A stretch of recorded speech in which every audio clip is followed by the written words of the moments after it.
नमस्कार। आज हम बात करने वाले हैं 1947 के भारत पर। वो साल जो बहुत सारे बदलाव लेकर आया। उम्मीदें थीं और काफी उथल-पुथल भी थी। बिल्कुल। हम भारत 1947 स्वतंत्रता का प्रभात इस स्रोत के आधार पर समझने की कोशिश करेंगे कि आजादी के ठीक समय भारत कैसा था। मतलब वहां की सियासत, समाज, अर्थव्यवस्था, शिक्षा, ये सब कैसा था। ठीक है, तो चलिए फिर शुरू करते हैं। ये एक अजीब सा वक्त था, है ना। हम्म। एक तरफ तो आजादी की खुशी, लगभग 200 साल की गुलामी के बाद, और दूसरी तरफ उसी समय देश के बंटवारे का भयानक दर्द। बिल्कुल, ये विरोधाभास बहुत गहरा था। स्रोत बीसी को दिखाता है। 15 अगस्त 1947 को हम आजाद तो हुए, लेकिन साथ ही देश दो हिस्सों में बंट गया, भारत और पाकिस्तान। और पाकिस्तान के भी दो हिस्से थे तब, पूर्वी और पश्चिमी। हाँ। और ये सिर्फ मतलब नक्शे पर लकीर खींचना नहीं था। नहीं। स्रोत बताता है कि ये इतिहास का शायद सबसे बड़ा सामूहिक विस्थापन था। जी। लोग अपना घर बार छोड़कर जा रहे थे। हाँ, लाखों लोग, और वो मंजर बहुत भयानक था। और सांप्रदायिक हिंसा भी तो। स्रोत के अनुसार 10 लाख से ज्यादा मौतें हुई। जी हाँ, अनुमान यही है। और एक बहुत बड़ा शरणार्थी संकट खड़ा हो गया था। ये विभाजन इतना हिंसक क्यों हुआ? स्रोत कुछ बताता है इस बारे में? हाँ, स्रोत इशारा करता है कि अचानक नहीं हुआ। सालों का जो दबा हुआ तनाव था समुदायों के बीच, कुछ राजनीतिक कारण भी थे, और जिस जल्दबाजी में ये सब हुआ उसने हालात को मतलब बेकाबू कर दिया। ये सिर्फ जमीन का बंटवारा नहीं रहा, दिलों का बंटवारा बन गया। और इसका असर तो आज तक है। बिल्कुल। अच्छा, एक और बड़ी चुनौती थी उस वक्त, भारत को एक करना। मेरा मतलब है ब्रिटिश प्रांत तो थे ही, पर साथ में वो 665 से ज्यादा रियासतें भी थी।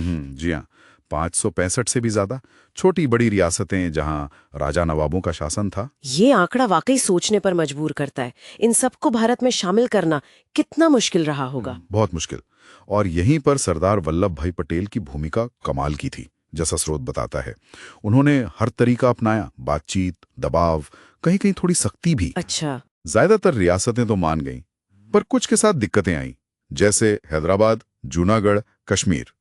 इनका जिक्र स्रोत में विस्तार से है। और अगर समाज की बात करें, वो कैसा था उस वक्त?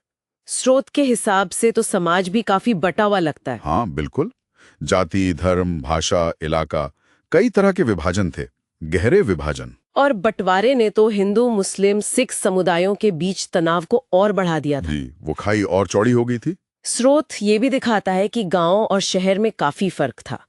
गांव में पारंपरिक जीवन ज्यादा था, है ना, रीति रिवाज, पहनावा। हाँ, ज्यादातर आबादी तो गांव में ही थी, और वहां जीवन पारंपरिक ढर्रे पर ही चल रहा था।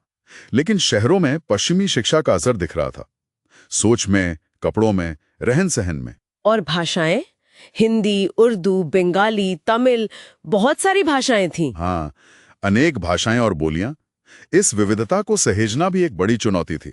अर्थव्यवस्था की बात करें तो स्रोत क्या कहता है? स्रोत साफ कहता है कि अर्थव्यवस्था मुख्य रूप से कृषि प्रधान थी। लगभग 70% लोग खेती पर निर्भर थे। 70%? जी। लेकिन ज्यादातर किसान गरीब थे, छोटी जमीनें थी, कर्ज का बोझ था, मॉनसून पर निर्भरता बहुत ज्यादा थी।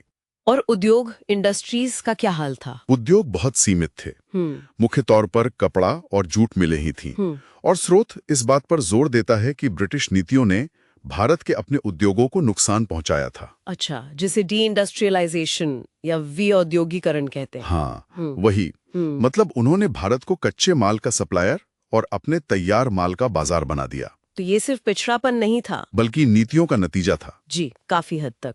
और इंफ्रास्ट्रक्चर, सड़कें, अस्पताल, स्कूल, वो भी बहुत कमजोर था। रेलवे थी, पर जैसा स्रोत बताता है वो अंग्रेजों के अपने फायदे के लिए बनी थी ज्यादातर। मतलब बंदरगाहों तक माल पहुंचाना, सेना की आवाजाही। हाँ, आम लोगों के लिए या देश के अंदरूनी हिस्सों को जोड़ने के लिए उतनी नहीं। सही बात। सड़कें ज्यादातर कच्ची थीं, अच्छे अस्पताल, अच्छे स्कूल, खासकर गांवों में बहुत कम थे। और शिक्षा, उसका क्या स्तर था? ये बहुत महत्वपूर्ण है। स्तर बहुत ही नीचे था। स्रोत के मुताबिक 1947 में साक्षरता दर सिर्फ 12% के आसपास थी। बस 12%? हाँ, और महिलाओं में तो ये और भी कम थी। ओह, तो सोचिए, इतनी कम साक्षरता के साथ एक नया लोकतंत्र चलाना। बहुत बड़ी चुनौती। लोगों को उनके अधिकार कैसे समझाएं, सरकार की नीतियां कैसे बताएं, ये सवाल स्रोत भी उठाता है। तो अगर हम सब बातों को जोड़कर देखें, जैसा स्रोत हमें दिखा रहा है, 1947 का भारत आजाद जरूर था, पर उसके सामने चुनौतियां बहुत बड़ी थीं। बंटवारे के जख्म थे, रियासतों को एक करना था, समाज बटा हुआ था, अर्थव्यवस्था कमजोर थी, ज्यादातर लोग पढ़े लिखे नहीं थे। हाँ, उम्मीदें थीं, पर मुश्किलें भी उतनी ही थीं। एक मिलीजुली शुरुआत थी, कहना चाहिए। सही कहा। और आखिर में एक बात सोचने लायक है, जो स्रोत की बातों से निकलती है, कि इन शुरुआती हालात को देखते हुए बंटवारा, गरीबी, निरक्षरता, स्वतंत्र भारत ने जिस सफर पर कदम रखा, वो कितना मुश्किल और लंबा रहा होगा। ये हमें उस वक्त के लोगों के संघर्ष और उनके जज्बे का एहसास कराता है।